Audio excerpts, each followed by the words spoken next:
দাবি মতো হরিনাম সংকীর্তনে চাঁদা দিতে না পারায় তপন ঘোষ নামে এক ভাড়াটিকে গালিগালাজ ও মারধরের অভিযোগ উঠল তৃণমূল পরিচালিত শানবাঁধা গ্রাম পঞ্চায়েতের প্রধান নমিতা গড়াই ও তার স্বামী মদন গড়াইয়ের বিরুদ্ধে। শ্যামদাসপুর এলাকার ওই ঘটনার সিসিটিভি ফুটেজ সামাজিক মাধ্যমে পোস্ট করে ঘটনার বিচার দাবি করেছেন স্থানীয় বিজেপি কর্মী জনৈকা দীপু ব্যানার্জি। এমনকি বিষয়টি ইতিমধ্যে বাঁকুড়া সদর থানায় জানিয়েছেন নিগৃহীত তপন ঘোষ। এমনটাই সূত্র মারফত পাওয়া খবরে জানা গেছে। নিগৃহীত তপন ঘোষের দাবি, হরিনাম সংকীর্তনে চাঁদা দিতে দেরি করায় প্রধান ও তার স্বামীর হাতে তিনি নিগৃহীত হয়েছেন।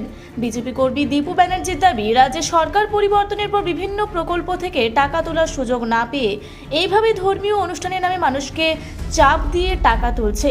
তপন ঘোষকে মারধরের সিসিটিভি ফুটেজ তিনি নিজে দেখেছেন বলে দাবি করেন। যদিও তাদের বিরুদ্ধে ওঠা অভিযোগ অস্বীকার করেছেন তৃণমূল নেত্রী তথা শানবাঁধা গ্রাম পঞ্চায়েতের প্রধান নমিতা গড়াই। তারা কেউই ওই ঘটনায় যুক্ত নন বলে তিনি দাবি করেন। ঘটনাটা হয়েছিল, আমার কাছে চাঁদা নিতে এসেছিল মদন গোড়াই। তারপর আমি বললাম আমি পেমেন্ট পেলে আমি দিয়ে আসবো, যেখানে মেলা হচ্ছে সেখানে আমি নিজে যেয়ে দিয়ে আসবো। তারপরে আমার পেমেন্ট পেতে দুদিন লেট হয়েছিল। দুদিন পরে আমি মেলা দেখতে গেছি, তো সেখানে ওর সাথে আমার দেখা হয়েছিল। তো ও আমাকে জিজ্ঞাসা করছিল যে পয়সা দিয়েছে। আমি বলেছি এখনো দেওয়া হয়নি, তো আমি যেখানে মন্দির এসেছিলাম দেখতে পাইনি কারুকে। তো দেখতে না পাওয়াতে আমি যেখানে প্রণামী বাক্স সেইখানে আমি দিয়েছি। তো তারপরেও আমার কাছে খুঁজছিল, আমি বললাম আমি ওখানে দিয়েছি। সে বলল যে মেলাতে যেখানে দিয়েছি পয়সা সেইখানে আপনার যাও, ঘর পাঠিয়ে দিল। ঘর পাঠিয়ে দেওয়ার পরে আমি বাড়ি চলে এসেছিলাম। বাড়ি আসার পরে আমার যাদের ঘরে আমি ভাড়াতে থাকি সেই কাকুর সাথে আমি কথা বলার জন্য তার কাছে গেছিলাম। সে বাথরুমে ছিল, সে বললো বাইরে ওয়েট করো আমি যাচ্ছি। তারপর বাইরে বেরোতে দেখি মদন গোড়াই আর তার স্ত্রী নমিতা গোড়াই এসে দুজন মিলে আমাকে গালাগালি করে বাইরে থেকে ডাকছিল। এরা হচ্ছে শ্যামদাসপুরের প্রধান, নমিতা গোড়াই যে ও শ্যামদাসপুরের প্রধান, আর তার স্বামী দুজন মিলে এসেছিল। কোন দলে? ওরা তৃণমূল দলের টিএমসি। তারা এসেছিল। তারপর আমি বাইরে বেরালাম, বাইরে বেরাতে আমাকে খারাপ খারাপ গালাগালি করছিল। তার সাথে আমি যেটা বলছিলাম আমিও ওদের সাথে বলছিলাম। তো ওরা হাতাহাতি করে আমার গলা টিপে ধরেছিল দুজন মিলেতে, স্বামী স্ত্রীতে। তো সেটা সিসি ক্যামেরা ফুটেজও আছে আমাদের কাছে। হুমকিও দেখেছে, লাস্টে যখন যায় তখন বলেছে তোকে দেখে নেবো, আজকের দিনটা পেরে কালকে তোকে দেখে নেবো, এরকম হুমকি দেখাচ্ছিল। হ্যাঁ, বলছি তোকে দেখে নেবো। আমি কারোর সাথে যদি কথা বলি, মানে আমার পেছনে চারিদিকে লোক লাগিয়ে রেখেছে, কার সাথে কথা বলছি আমি এখন শুধু কোথায় যাবো?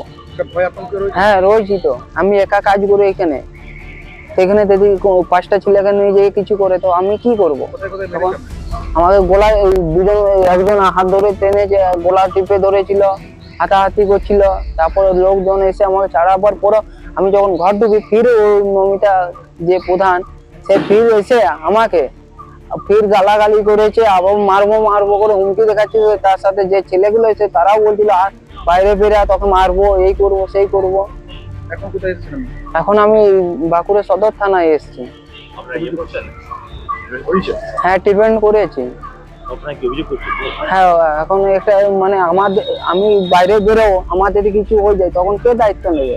আপনার নাম? আমার নাম তপন ঘোষ। আজকের বিষয়টা হচ্ছে, আমি শানবাঁধা গ্রাম পঞ্চায়েতের একজন বিজেপির কর্মী সমর্থক। তো আমাদেরই ওখানে একজন ভাড়াটিয়া রয়েছে তপন ঘোষ। হঠাৎ করে আমার কাছে ছুটে আসে। ও তো জানাই যে তার কাছে মোটা অ্যামাউন্টের একটি টাকা চাওয়া হয় হরিপরবের নাম করে। কে চাই না, তৃণমূলের যে শানবাঁধা গ্রাম পঞ্চায়েতের প্রধান রয়েছে সেই প্রধান ও প্রধানের স্বামী, ওরা একটা মোটা অ্যামাউন্টের টাকা চাই তপন ঘোষের কাছে। তো সেই টাকা দিতে পারেনি বলে তাকে মারধর করেছে। এমনকি সেই মারধরের সিসিটিভি ফুটেজ পর্যন্ত আমি দেখেছি, বা সেই ফুটেজ আপনারা প্রত্যেকেই দেখতে পাবেন যে ফুটেজ রয়েছে।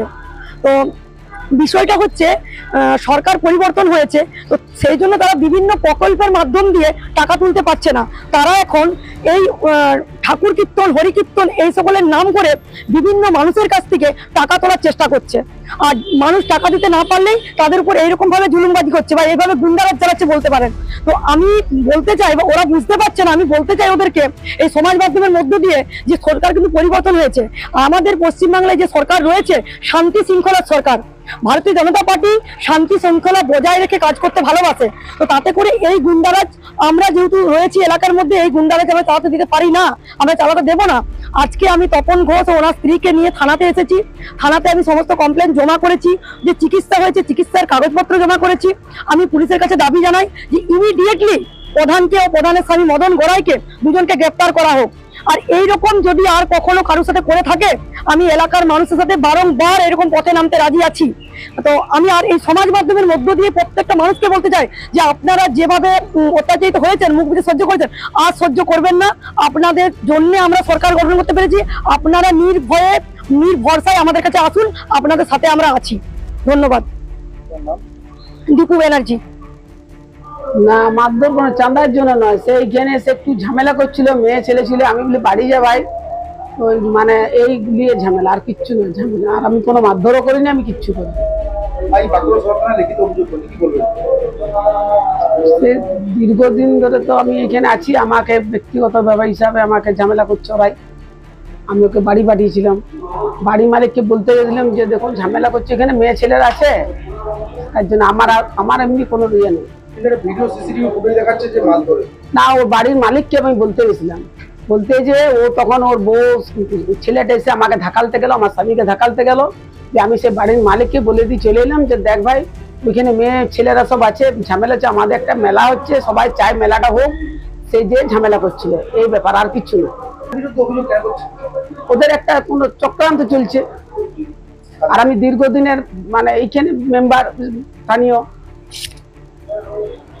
বিজেপি ফাঁসাতে চাইছে অনেক ছেলেগুলো সব। আপনার নাম?